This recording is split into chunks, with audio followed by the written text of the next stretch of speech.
My wonderful honey. My wonderful baby. How should people handle rejection? How should people handle rejection? What a beautiful question. First and foremost, rejection is part and parcel of life.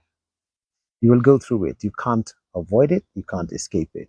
Until such a time that you find the right people or the right person that accepts you. You're not created to be accepted by everybody. You're created to be accepted by the right people for you.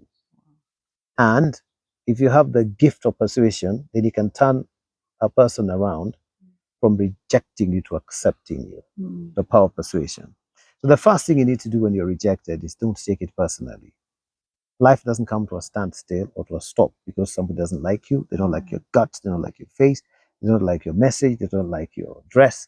They don't like your product, services, or goods. Life doesn't come to a standstill.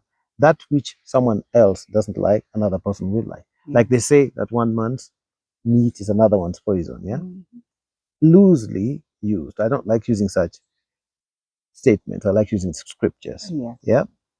Now, why do people feel so horrible when they're rejected? It's because you're looking for love in the wrong place. You don't walk around looking to be loved. You don't go to work to be loved. You go to work to fulfill your job description and then you go home. Love is found at home. So in my case, because you love me and I love you and our children love us and we love them and our inner circle team, people we work with who believe in us, love us, that's enough. We don't need love from a million of you. Okay? It's actually not possible. Fans don't love you. They just love what you've got. Wow. Yeah. They love what you've got. Yeah. You see, they don't love you. If you're a good musician, they love your voice and the music, not you. Yeah. It's your family that loves you. So you deal with rejection by defining where love comes from. Because what makes us feel rejected is when a person we thought should love us tells us they don't love us. They don't want us. They don't like us. Then you feel hurt and you feel pain. But you see, your object of love is wrong. Yeah. The market shouldn't love you. Yeah. Colleagues at work shouldn't love you. Of course, in the kingdom of God, we've been taught to love people. But love is in categories as well. Yeah. There is instrumental. That means I love you because you're my colleague. We work together. Yeah. But as soon as I stop working with you, I also stop associating with you. Yeah. Instrumental friendship and instrumental love is a means to an end. Once we reach the end, the whole thing ends. Okay? Then there's consummatory. Consummatory is an end in itself, like marriage. I love you as the end. There's nowhere else we're going with this love. Yeah. We can only build ourselves up. So if you look for consummation at work, you're going to be messed up. Look for instrumental relationship, instrumental love. That's one excellent way of dealing with rejection. Now, for you to succeed in life, what gives you fortitude, whether it's emotional or mental or even spiritual fortitude, is when people don't do things the way you want them to. Yes. It builds your character. It teaches you to be humble. Okay? It makes you realize that you're not all that to everyone. You're all that to a few or some specific people.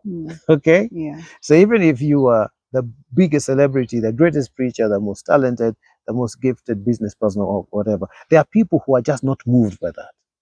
And it's okay. Wow. Yeah? It's okay. You don't have to be liked by everybody. Yeah? But the most significant thing is that for you to succeed, you need to go through the fiery furnace of rejection. Why is it that the most successful people in business in the world, 33% of the most successful people in the world had a learning difficulty, either dyslexia or some form of mental health issue? Yeah? Why is that? Why do they become so successful, especially people who are dyslexic? It's because they are rejected from the start. Wow.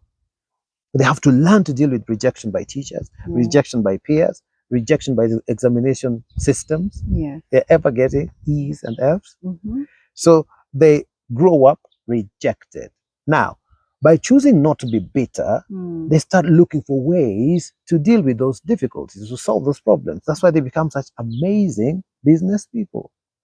Yeah. Wow. So not only can you deal with it, you can be a strengthening block.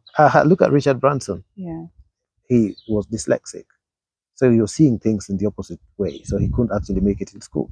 Right now, he's one of the greatest business people with this Virgin Group of companies in the world. Do you see? Yeah. There are many others. Some were stutterers, stammerers, couldn't speak properly. Then they end up becoming the greatest communicators. Can you believe it? Yeah. Yeah. That's true. Uh-huh. Yeah. Some are slow in speech. They can't talk fast enough. Yeah. Yeah. And then they become so successful. So rejection handled the right way is actually good for you. Okay. That's awesome. Mm-hmm. Yeah. So encouraging too. Yeah. Yeah. And don't go crying because someone rejected you. Oh yeah, you can cry, but get over it quickly. All right? Get over it quickly. Yeah. Yeah. Some people reject you and never want to see you ever again. That's okay. Let them go. Yeah. They came for a season. Mm. Yeah.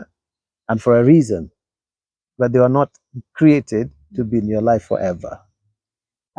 That's such wonderful maturity. Yeah. We love you all. Till next time. Goodbye. Bye-bye.